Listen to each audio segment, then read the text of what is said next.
For years, baby boomers, those who are currently aged 56 to 74, have been the dominant voting bloc in the U.S. Well, that could soon change. John Yang reports on how millennials, voters in their mid-20s to late 30s, could play a big role in this year's election and beyond.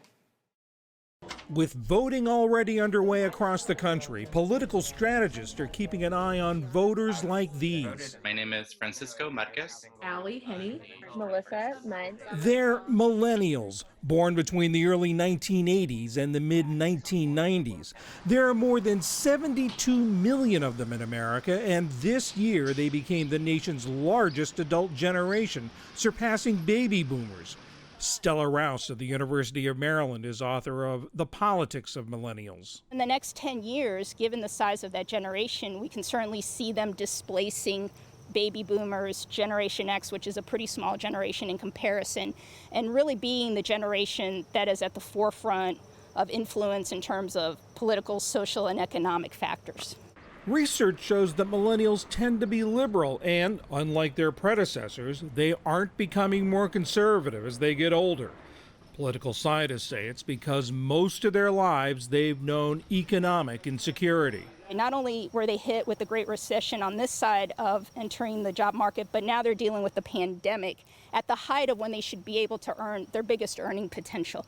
Diana Lopez was in her 20s during the 2008 financial collapse. She and her husband found only low-paying hourly wage jobs. So she decided to go to college, but had to borrow to pay for it. Now we have this huge, massive debt, and we're not any further along than we were before.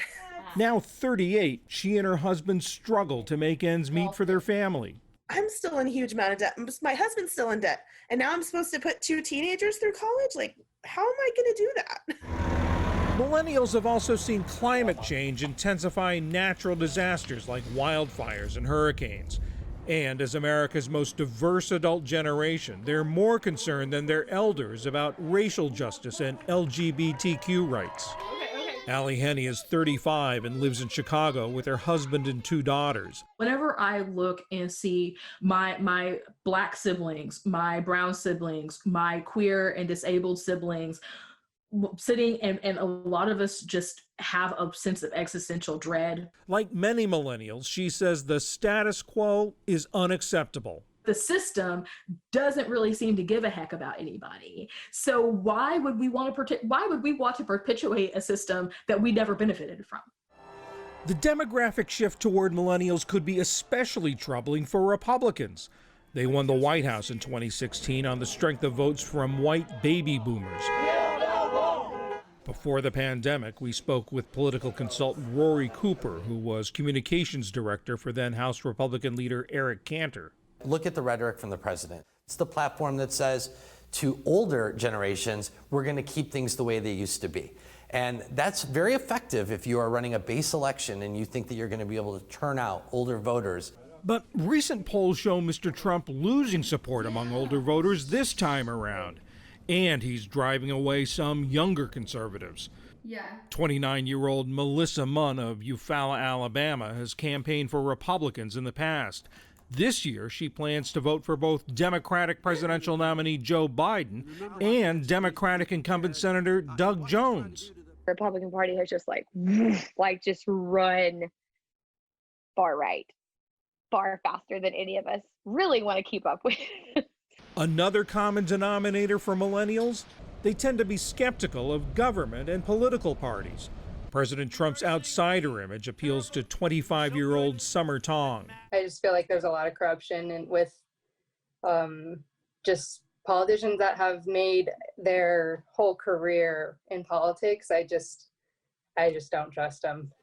I feel like Donald Trump is different because he's never been in politics. It's a shared experience with so many people who are my age range who have lost favor and lost faith in government and the ability of government remedies to be here to help. Political strategist Joel Payne, himself a millennial, worked for then Senate Majority Leader Harry Reid. There are so many failures of government that I've lived through. 9/11, Katrina in 2005, the Wall Street collapse of 2008. You go to coronavirus, which we're living through right now. those types of experiences have really created a lot of doubt in the minds of millennials about the power of government and about the power of governing. How do Democrats, or how do parties in general, candidates in general, overcome that? I think there are a number of ways to do that. Demonstrating every time that you accomplish something, what you've accomplished and what it means for people. In the past, millennials have not been reliable voters. This year, Diana Lopez is still on the fence. I'm not going to vote for Trump, but I just feel like if we keep voting for Democrats when they're not giving us something to vote for, then what is going to motivate them to change? 26-year-old Francisco Marquez lives in Brooklyn. There's so much talk that happens within Democrats that sounds good, and yet very little is done to accomplish it. We are not waiting for justice! Distrustful of politicians and institutions, many millennials turn to grassroots movements, Black Lives Matter demonstrations, boycotts, and climate change protests. When you see people take to the streets for weeks on end, that's really a demonstration of hear me, listen to me. It's a call out, it's a yelp for help. And I think what policymakers and what those who are hoping to win office have to do is they have to understand that just because those folks are showing up, yes, they are engaged in the issues, but they're not engaged in the remedies that you might be presenting to these folks. They need to see more. But there are signs that millennials may be taking their activism from the streets to the ballot boxes. In 2018, their turnout was double what it was in the last midterm elections, helping Democrats recapture the House. For the PBS NewsHour, I'm John Yang in Washington.